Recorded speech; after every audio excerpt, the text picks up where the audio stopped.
اسرائیل لے جا کر اس کی بوٹی بوٹی کتوں کو کھلواؤں گا۔ تیمور نے لب بھینچتے ہوئے کمپیوٹر بند کیا۔ وہ تیار ہو کر نیچے اترا تو امتیاز صاحب جا چکے تھے۔ اس نے پورچ میں کھڑی اپنی گاڑی نکالی اور اب اس کا رخ کرنل شاہد کے گھر کی طرف تھا۔ ایمل ناشتہ کرتے ہوئے شکیلہ کا لیکچر سن کر پک چکی تھی۔ شکیلہ اسے تیمور کے ساتھ اس کے گھر بھیجنا چاہ رہی تھی پر وہ جھجک رہی تھی۔ وہ نہیں چاہتی تھی کہ تیمور کی عقابی نظروں میں اس کے جذبات عیاں ہو جائیں۔ دیکھ رہے ہیں کرنل صاحب، اپنی لاڈلی کے کارنامے، لاڈو سسرال جانے سے انکار کر رہی ہے۔ اتنے پیار سے فرحانہ نے اسے بلایا ہے، وہ معصوم بچہ اس کو لینے نکل چکا ہے اور صاحبزادی کے مزاج نہیں ملتے۔ وہ ایمل کے انکار پر تب کر بولی، اس قدر اکھڑ مزاج، بد مزاج اور کھڑوس انسان میری ماں کو معصوم لگ رہا ہے۔ وہ بڑبڑائی۔ شکیلہ بھی اس کی ماں تھی۔ ایمل کی بڑبڑاہٹ ان کی سماعت سے محروم نہیں رہی تھی۔ کرنل صاحب، آپ کی بیٹی لاتوں کی بھوت ہے۔ کہہ دوں اس جنتی کو کہ آ کر ایک رکھ کے لگائے اور لے جائے اس بلند فشار خون کو۔ شکیلہ بھنا کر بولی، امی آپ اس کھڑوس کو معصوم جنتی بول رہی ہیں؟ ایمل صدمے سے بولی، بیوی جس کی تم جیسی بیوی ہو، اس کو تو دنیا میں ہی جنت کی بشارت مل جاتی ہے، شکیلہ نے کہا اور مزید سر درد سے بچنے کے لیے کمرے سے ہی واک آؤٹ کر گئی۔ ایمل گڑیا بدتمیزی نہیں، تیمور اچھا لڑکا ہے، وہ آپ کو لینے آ رہا ہے، آپ جائیں تیار ہو جائیں، اپنی امی سے ہدایت لے لیجئے۔ کرنل صاحب سنجیدگی سے بولے، وہ ہمیشہ ناراضگی میں اس سے آپ جناب کر کے بات کرتے تھے۔ سوری بابا، ایمل نے ان کے ہاتھ پکڑ کر معذرت کی۔ جاؤ سوری جا کر اپنی ماں کو بولو، وہ تم سے ناراض ہو گئی ہیں، میں نکلتا ہوں، انہوں نے کہا۔ ایمل تیزی سے اوپر شکیلہ کو منانے چلی گئی تھی۔ ایمل کے جانے کے بعد کرنل صاحب نے مسکراتے ہوئے سل اٹھایا اور اپنی بیگم کو ٹیکسٹ کر کے خدا حافظ کہا۔ ابھی وہ اپنا بریف کیس اٹھا کر نکلنے والے تھے کہ ان کا آفیشیل فون بجنے لگا۔ ایگل کالنگ اسکرین پر چمک رہا تھا۔ انہوں نے فون اٹھایا۔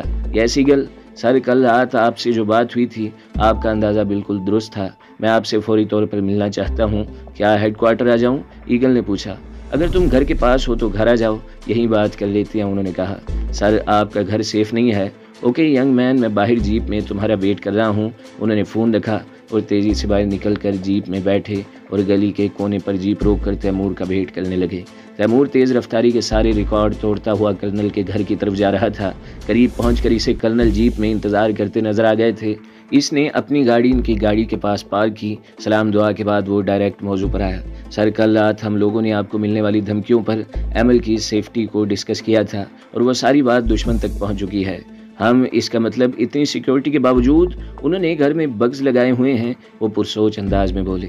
جی سر، جیسا کہ کل ہم نے فیصلہ کیا تھا کہ ایمل سب سے زیادہ محفوظ اکیڈمی میں رہے گی، لیکن ان لوگوں کا بھروسہ نہیں، یہ کہیں پر بھی حملہ کر سکتے ہیں اور ہو سکتا ہے کہ اسے اکیڈمی تک پہنچنے ہی نہیں دیا جائے۔ ایگل سنجیدگی سے انہیں ای میل کی تفصیل بتاتے ہوئے بولا، میں کل اسے کراچی لے کر جا رہا ہوں، میڈیکل کے بعد اسے چند دنوں وہیں ساتھ رکھوں گا کسی سیف ہاؤس میں، اور پھر اکیڈمی چھوڑ کر ہی واپس آؤں گا۔ کرنل صاحب نے اپنا ارادہ بتایا۔ سر، وہ میری عزت ہے اور میں اپنی عزت کی حفاظت کرنا اچھی طرح جانتا ہوں، اس کی طرف اٹھنے والی ہر آنکھ کو پھوڑ کے رکھ دوں گا۔ آپ کا اس کے ساتھ جانا مناسب نہیں ہے، ہو سکتا ہے وہ لوگ آپ کو ٹریک کر رہے ہوں، میں ایمل کو اپنے ساتھ لے جانے کی اجازت چاہتا ہوں، وہ مضبوط لہجے میں بولا۔ کرنل شاہد نے توصیفی نگاہوں سے ایگل کو دیکھا۔ انہیں اپنے انتخاب پر ناز ہوا۔ ٹھیک ہے بیٹا، تم ابھی ایمل کو لے کر اپنے گھر چلے جاؤ، میں امتیاز سے بات کرتا ہوں اور وہیں آ کر رات کو فائنل پلان کر لیتے ہیں۔ کرنل شاید اپنی جیپ سٹارٹ کر کے آگے نکل گیا اور تیمور اپنی گاڑی میں بیٹھ کر ایمل کے گھر کی طرف چلا گیا۔ چوکیدار نے تیمور کو دیکھتے ہی سیلوٹ مارا اور انٹرکام پر شکیلہ کو اطلاع دے کر دروازہ کھول دیا۔ تیمور اندر بڑھا تو رہدری میں ہی شکیلہ نے آگے بڑھ کر اس کے ماتھے پر پیار کیا۔ ان کے ساتھ ہی منہ پھلائے چھوٹا سا ہینڈ بیگ ہاتھ میں لیے ایمل کھڑی تھی۔ اس نے ایک گہری نظر اپنی ناراض بیوی پر ڈالی اور آنٹی سے اجازت لے کر ایمل کا ہاتھ پکڑ کر گاڑی کی طرف بڑھا۔ کیا بدتمیزی ہے، ہاتھ چھوڑیے، امی دیکھ رہی ہیں، وہ منمناتے ہوئے بولی۔ آنٹی کی اجازت سے لے کر جا رہا ہوں، اس نے جواب دیا اور گاڑی کا دروازہ کھول کر ایمل کو بٹھایا، پھر شکیلہ کو ہاتھ ہلاتا ہوا کار ریورس کر کے روڈ پر لے آیا۔ تیمور بڑی احتیاط سے چاروں جانب دیکھتا ہوا گاڑی چلا رہا تھا۔ ایمل کا ہاتھ اس نے ابھی تک نہیں چھوڑا تھا۔ گیئر پر وہ ایمل کے ہاتھ کو پکڑ کر اس پر اپنا ہاتھ رکھے ہوئے تھا۔ کافی دیر تک وہ اپنا ہاتھ چھڑانے کی کوشش کرتی رہی، پھر تھک ہار کر منہ پھلا کر بیٹھ گئی۔ اتنا منہ کیوں پھلایا ہوا ہے؟ پہلی بار اپنے سسرال جا رہی ہو، ایسے منہ سے جاؤ گی کیا؟ تیمور نے اس کے بچوں کی طرح پھولے ہوئے چہرے کو دیکھ کر اسے چھیڑا۔ آپ؟ ایمل نے دانت پیستے ہوئے اسے دیکھا۔ ویسے اگر تم میرا نام نہیں لینا چاہتی تو سنیے بھی کہہ سکتی ہو، میں مائنڈ نہیں کروں گا، تیمور نے گیئر بدلتے ہوئے اسے چھیڑا۔ آپ تو بس مجھ سے بات مت کیجیے، وہ روٹھے لہجے میں بولی۔ اوکے بیگم نہیں بولتا، لیکن اپنا موڈ تو درست کرو، پہلی بار اپنے شوہر کے ساتھ سفر کر رہی ہو، ذرا مسکراہٹ لاؤ، کوئی اچھی سی بات کرو، یہ کیا خلافتوں کی طرح منہ پھلا کر بیٹھی ہوئی ہو؟ تیمور نے اسے ٹوکا۔ بیگم، ایمل کو تو جیسے آگ لگ گئی تھی، کتنا برا لگا تھا اسے یہ لفظ۔ یس بیگم تیمور، وہ خوش دلی سے بولا، آپ نے مجھے بیگم کہا، میں آپ کو کہاں سے بیگم لگتی ہوں؟ خدا کا خوف کریں، جہاں سے ملے ہیں الٹے سیدھے نام دیتے رہے ہیں، آپ کو کبھی بھی میرے لیے کچھ اچھے الفاظ نہیں مل سکتے؟ پہلے مائی کا لقب دیا، کبھی ماسی کہتے ہیں، کبھی خالہ فتو کہتے ہیں، اور کبھی بیگم، کبھی زوجہ، حد ہو گئی۔ اور مائنڈ یو، میں کوئی پہلی بار آپ کے ساتھ سفر نہیں کر رہی۔ وہ تب کر بولی، اگر تمہیں بیگم نہیں پسند تو پھر سویٹ ہارٹ کیسا رہے گا؟ وہ شرارت سے اس کے گلابی چہرے کو اپنی انگشت شہادت سے چھوتا ہوا بولا، آپ ایک انتہائی چھچورے ایجنٹ ہے۔ ایمل کے تو سر پر لگی تھی، یعنی مقابل کو اس کی خفگی کی کوئی پرواہ ہی نہیں تھی۔ سویٹ ہارٹ، ہم فوجی تپتی ریگستانی مٹی میں، برف کی بلند خونی پہاڑیوں میں اپنی جان ہتھیلی پر لیے روکھی سوکھی کھا کر اپنے ملک و قوم کی حفاظت کرتے ہیں۔ بس تھوڑا ہی وقت ہمیں اپنی فیملی کے ساتھ گزارنے کو ملتا ہے، اور ہم اسے یہ سوچ کر گزارتے ہیں کہ اگلا موقع پتہ نہیں ہمیں نصیب ہوگا بھی کہ نہیں۔ اس میں چھچورے پن کی کیا بات ہے؟ کیا فوجی کا دل نہیں ہوتا؟ کیا فوجی کے ارمان نہیں کہ وہ بھی زندگی کے حسن کو، رعنائیوں کو، زندگی کی خوبصورتی کو محسوس کر سکے؟ تم میری بیوی ہو، اب کیا تم سے بھی اپنے دل کی بات نہیں کہوں گا؟ وہ ایک دم سنجیدہ ہو گیا۔ میں آپ کی بیوی نہیں ہوں، ابھی رخصتی نہیں ہوئی ہے، اس لیے مجھ سے فری مت ہوں۔ وہ اس کے ہاتھ اپنے چہرے سے جھٹکتے ہوئے بولی۔ او، تیمور نے بڑی توجہ سے اسے دیکھا، تو تمہیں اس بات کا غم ہے کہ رخصتی نہیں ہوئی؟ بیگم سویٹ ہارٹ، زوجہ محترمہ، بس تم حکم تو کرو، میں تمہیں یہیں سے اپنے بیڈ روم میں لے جاتا ہوں۔ وہ آگے کی سمت جھکتا اس کی آنکھوں میں جھانک کر بولا۔ تیمور کی بات سن کر ایمل کا چہرہ سرخ پڑ گیا تھا، ایسا لگ رہا تھا جیسے اس کے جسم کا سارا خون نچوڑ کر اس کے چہرے پر آ گیا ہو۔ تیمور نے گہری نظر سے اس کے رنگ بدلتے دلکش چہرے کو دیکھا۔ اوکے اوکے، سیز فائر، اپنا موڈ ٹھیک کرو، گھر میں موم تمہارا بے صبری سے انتظار کر رہی ہیں۔ تیمور نے اس کا ہاتھ چھوڑا اور انہماک سے ڈرائیونگ کرنے لگا۔ وہ بیک ویو مرر میں اپنے پیچھے آتی سیاہ مرسیڈیز کو نوٹ کر چکا تھا۔ وہ بہت دیر سے ان کا پیچھا کر رہی تھی، یقیناً یہ لوگ کرنل صاحب کے گھر سے اس کے پیچھے لگے تھے۔ اب وہ گاڑی کو مختلف جگہوں پر گھما رہا تھا۔ اس کا ارادہ اس کار کو چکما دے کر اپنے گھر جانے کا تھا، تاکہ انہیں اس کی رہائش کا پتہ نہ چل سکے۔ بابا تو کہتے ہیں آپ کا گھر ہمارے گھر سے زیادہ دور نہیں ہے، اب آدھا گھنٹہ ہو گیا ہے، آپ ایک چوک سے دوسرے چوک پہ جا رہے ہیں، گھر کیوں نہیں چلتے؟ کافی دیر سے چپ بیٹھی ایمل نے منہ کھولا۔ تیمور جواب دیے بغیر سنجیدگی سے اپنے لب بھینچے تیز رفتاری سے گاڑی چلا رہا تھا اور وقفے وقفے سے سائیڈ مرر سے اس گاڑی کو دیکھ رہا تھا۔ ایمل نے تھوڑی دیر اس کی حرکتوں کو نوٹ کیا، خود بھی سائیڈ مرر سے دیکھا تو اسے وہ گاڑی نظر آ گئی۔